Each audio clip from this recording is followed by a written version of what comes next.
injury, nothing. I don't feel any pains. I'm ready. Who is gonna be next? Let's do this, and I will make it easy.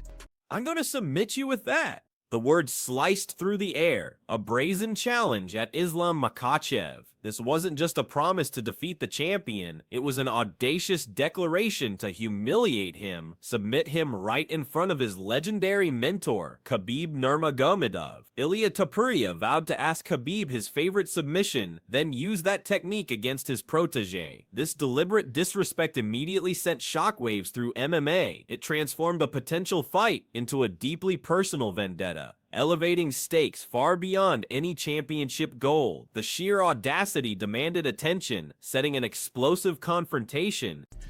You know, not the most exciting title fight you'll ever see, but let me tell you what, complete dominance, and it's depending on what we do next with him and what's going on, this guy's headed toward. That outrageous challenge didn't go unanswered.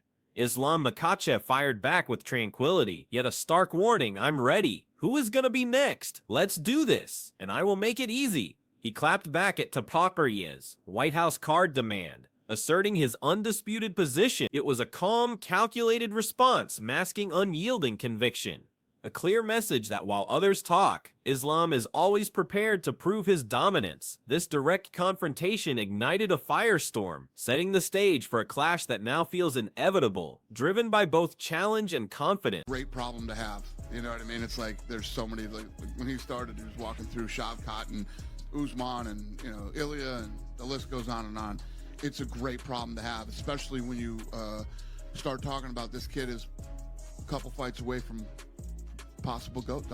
UFC president Dana White himself dropped significant hints about Islam's future, recognizing his utter dominance. White sees a fighter who consistently overcomes elite challengers, solidifying his reign. Islam's relentless march isn't just continuing, it's quickening. White highlighted the champion's oppressive top control and ground game, showcasing his formidable skill. He even remarked Islam is a couple fights away from possible GOAT status, an astonishing endorsement. This underscores the immense potential and trajectory of Makhachev's career, placing him among the all-time greats. Islam's going to be number one. That's what I think. But it's not up to me. It's up to you guys. You guys are the guys voting that shit, not me. And if you had to, we know you like to do. And you're usually wrong, so it'll probably be Ilia on. Despite Islam's clear ascendancy, Dana White addressed the contentious pound-for-pound rankings. He asserted Makhachev is unequivocally the top fighter, yet stressed a crucial caveat, fan voting. White humorously noted voters often get it wrong, implying public opinion could sway official rankings, potentially pushing Ilia Topuria higher. You guys are the guys voting on that shit, not me, White declared, revealing the unpredictable nature of fan influence. This often clashes with raw performance, creating an unexpected dynamic in the sport's hierarchy. Agree. I would like to fight with Islam, that's for sure. I would like to fight him. Islam, responding to criticism and direct calls, maintained his composure. He emphasized that every opponent fiercely craves his belt, but he won't allow a single person near it. His self-assured, unyielding demeanor underscored deep confidence. Makhachev didn't dismiss detractors. He flipped the narrative. He named Ilia Topuria as the one who must step up for a true challenge, a stark reminder of who holds power and who merely trails. It was a subtle yet powerful reprimand, asserting his control over the conversation. When would you like to fight next? I wouldn't fight for a #1 contender. This desire for a clash with Islam is not new for Ilia Topuria. Even when Makhachev was lightweight, Topuria stated his firm intention to fight Islam next, and no one else. He confidently turned down other lucrative opportunities, keenly focused only on a title fight. Ilia's attention has been fixed, advancing with might, poised to speak what no other would. His approach is remarkably straightforward. Topuria is adept at building tension, meticulously crafting a narrative where only one fight truly matters, setting a clear, unwavering path. Yeah. It's hilarious. So one of the biggest things that happened in this fight is that when you look at JDM's pose and get back up and be able to get back into the gunfight, right? Islam did not allow it. Islam Makhachev did a good job of stifling, putting JDM in the mud, each time JDM tried to get to a post to get back to the feet to wrestle, Islam Makhachev would attack that post, keeping JDM on his back. And then JDM didn't have any answer. He should fight Ilia Topuria at the White House. If he beats Ilia Topuria, he retires. Islam has plenty of money, right? Go out on your shield like Khabib did. A lot of people in MMA don't want to see that, but in mixed martial arts, us athletes, we stay too long. Adding a layer to this rivalry, Demetrius Johnson supported an Islam versus Ilia matchup with an astonishing twist. DJ and all-time great suggested if Islam defeated Ilia at the White House, he should then retire. Johnson urged Makhachev to go out on your shield like Khabib did, a controversial notion many fans would disagree with. DJ believes athletes often stay too long, offering Islam a path to an iconic undefeated exit at his peak, mirroring his mentor's celebrated departure. Where do you have the advantage? Have the advantage in everything. This is what I truly believe. I would ask him, like, what's your favorite submission? I'm gonna submit you with that. This is a guy that's trained and coached by Khabib, who, 28-0, never lost a round. I take him close to Khabib. I will submit him closer to Khabib. You'll submit him in front of Khabib. Yeah. Khabib used to take people in his shoulder, take them down and talk to them. I would do it to Khabib. Like, I will take him, And talk to Khabib. talk to Khabib. Khabib, I have to do it. All the respect, but this is how I feel. I feel that I submit. I would ask him, like, which one is your favorite? Darts. So I this submit. part- Truly believe that I submit him with the darts or whatever. I don't know. Tell me, which one's your favorite? Don't tell me a hell hook or some bullshit submissions. Now, Demetrius Johnson didn't just advocate, he masterfully analyzed Islam's devastating ground game. DJ highlighted how Makhachev put JDM in the mud during UFC 322. Each time JDM attempted to post and return to his feet, Islam relentlessly attacked that post, keeping his opponent on his back. Johnson emphasized that JDM had no answer to this oppressive strategy, illustrating the profound depth of Islam's control and wrestling prowess. This detailed breakdown showcases precisely why Makhachev's ground game is so uniquely dominant. Like, I want to fight against Islam, which I would love to do it. No problem. Like, You mean next, but eventually, you guys keep winning, we will see that fight. you think so? Hopefully. I would, sir. Why not? Why not?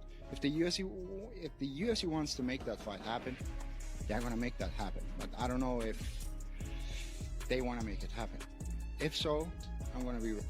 Ilia Topuria made his intentions crystal clear in a direct quote that resonated throughout MMA. When asked about his desired opponent, he unequivocally stated, "I would like to fight with Islam. That's for sure. I would like to fight him." This wasn't just a passing thought, it was deep conviction. He further cemented this by asserting he would only fight for a title, confirming his unyielding focus on championship gold and a direct confrontation with Makhachev, even if it meant turning down other significant opportunities. His ambition is singularly aimed at the top. Ilia Topuria, in fact, he's just called you out online, calling you boring. Do you have a message for Ilia? Do you want to fight him? Yes, I want to fight biggest name in this sport. Yeah. I'm ready for anyone, and I feel like big difference in the welterweight, and I'm gonna be here a long time. Somebody, if you want, guys, jump in. Remarkably, Topuria revealed his latest conversations included private discussions where he was directly advised against pursuing Islam. He was cautioned not to ascend to welterweight after his next fight, a clear warning. But despite these talks, Ilia remains unpersuaded. Based on what he's heard, the fight seems questionable. Yet he wouldn't be surprised if the UFC suddenly arranged it. Ilia is fully prepared to step in the moment they give the green light, displaying unshakable belief in his own readiness and destiny, regardless of external warnings. Ilia Matador Topuria. Of course, these two don't like one another, and they do seem destined to fight at some stage. And of course, we know Islam just went out and dominated Jack Della Maddalena from start to finish. I'll give you my thoughts on that. We're going to say stuff like that because they want to fight each other. So he's trying to poke the bear, and he's trying to get that matchup. Ilia says that Islam ran away to 170 because he was scared of Ilia and all the rest of it. He knows that I'm dangerous. He knows that I'm gonna put him to sleep. Even Khabib. That's what Islam Makhachev wasted no time addressing Ilia Topuria's online jab, calling him boring. Islam's message back was direct and fearless. "Yes, I want to fight the biggest thing in this world then. I'm ready for anyone." This wasn't defensive, but a powerful reassertion of his willingness to face any challenger. He highlighted the vast disparity between weight classes. A subtle reminder to Ilia, this served as a strong reprimand, reminding Topuria of his proper status while conveying Islam's utter fearlessness. Fight with Jack Della Maddalena was boring and it just turned a lot of fans off. Well, was he boring when he went out there and choked out Renato Moicano in the first round? Was he boring when he choked out Dustin Poirier in the 5th round and got a performance bonus, defended the title 4 times, by the way? Was he boring when he knocked out Alexander Volkanovski the 2nd time by a head kick in the very first round? Topuria is going to come out and say that because he wants that fight. Could you imagine if Ilia Topuria was afforded the ability to go up and become a 3-weight division champion? Again, I say it all the time. No one's ever done that. And I don't think that's what's going to happen here. Islam explicitly pointed out the significant big difference in size and skill between lightweight and welterweight, a clear message directed at Ilia Topuria's ambitious talk. Makhachev aims to remain dominant for an extended period in his current weight class, reinforcing his commitment. This statement served as a sharp reprimand to Ilia, reminding him of the proper respect and challenge involved in ascending weight classes. It wasn't just a physical observation, it was a psychological assertion of the magnitude of the task ahead for anyone daring to challenge his established supremacy. No, UFC want to do some big fight in White House. Which fight is gonna be bigger than this? I know he's gonna fight soon. He want to fight in White House, and I also want to be there. If UFC want this fight, we can do this. If I have to cut 155, then I might have to pay.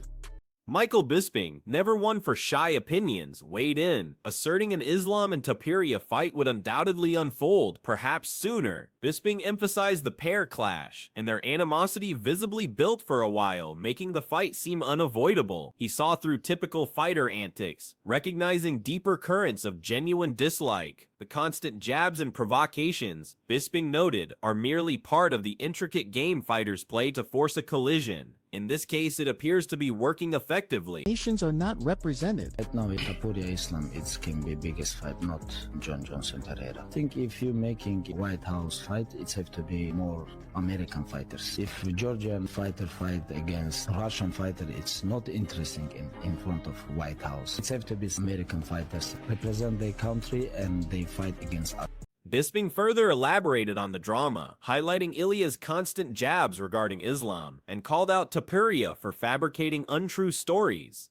Specifically, he referenced Ilia's claim Makhachev climbed to welterweight because he was scared. Bisping dismissed this as typical fighter taunting, a strategic move to pull the bear and generate the desired matchup. He understood such inflammatory statements are part of the game, designed to provoke and ensure a clash. These tactics reveal the lengths fighters go to manipulate the narrative. Dana White addressing the UFC clash, asserting Islam. Makhachev is clearly the top pound-for-pound fighter. Still, he stressed that the rankings are, and added that if the voting goes awry, as it often does, Ilia Topuria could. When Ilia's latest tweet called him boring, Islam Makhachev unleashed a powerful defense, listing his impressive finishes. Was he boring when he shut out Renato Moicano in the 1st round? Was he boring when he choked out Dustin Poirier in the 5th? I got a performance bonus, defending the title 4 times. He even invoked his head kick knockout of Alexander Volkanovski in the 1st round of their 2nd fight. This wasn't just a list, it was a fiery rebuttal, demonstrating explosive capabilities and championship pedigree, silencing detractors with past violence. But if they don't give you that fight, if they give you like a #1 contender fight, the prospect of a White House confrontation looms, with Islam asserting readiness. Indeed, what bigger match could there be than this? He mused, recognizing the immense symbolic and promotional power. Manichin Valdis echoed this. If UFC truly wants to stage this monumental bout, they will. Islam reinforced his willingness, even suggesting he'd make the necessary weight cut. If I have to cut from 65, then I'll have to pay. This unwavering commitment shows his desire for the biggest stage and challenge. However, a White House fight introduces a complex geopolitical layer, as Khabib Nurmagomedov shared a surprising opinion. While conceding Islam versus Ilia might be one of the biggest fights, Khabib argued if it's a White House event, it must include more American slant. His reasoning: Russian fighters, though capable, don't hold the same appeal for White House attendees, and nations aren't adequately represented. This unexpected condition from Khabib adds a significant hurdle to the proposed mega fights venue. Khabib went further, explicitly stating, "If you're Georgian, fight against Russian fighters. It's not interesting in front of White House."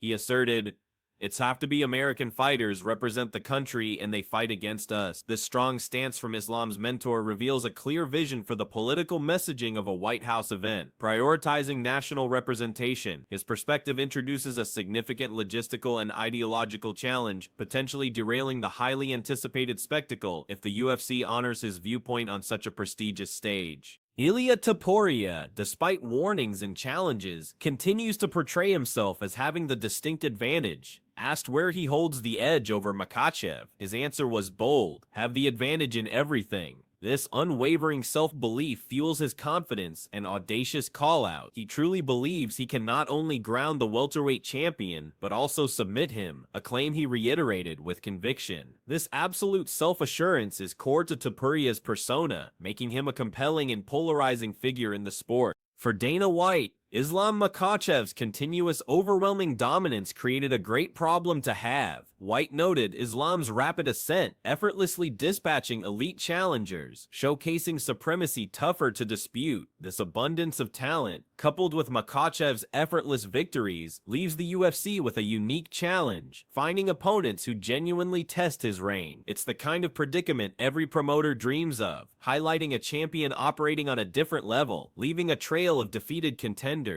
As Islam Makhachev continually defeats elite challengers, his supremacy grows tougher to dispute, and with each triumph, he inches nearer to undisputed GOAT status. Dana White himself asserts Islam is merely a couple fights away from possible GOAT status, a testament to his incredible run. Islam appears to have shown his run isn't simply continuing, it is quickening in its intensity and dominance. This trajectory puts him on a path reserved for the sport's most legendary figures, solidifying his legacy with every victory and sparking debate about his place among all-time greats. Ilia Topuria's audacious plan to submit Islam in front of Khabib isn't just bravado, it's rooted in conviction. He asserts his strategy includes employing identical shoulder pressure takedowns renowned for Khabib's own legendary reign. This isn't merely copying, it's an attempt to turn Makhachev's playbook against him, a psychological gambit as much as physical. Topuria believes he has the intimate knowledge and skill to execute this, framing himself as the one with the ultimate advantage, ready to dismantle the champion using his mentor's very tools. It's a bold, almost blasphemous claim.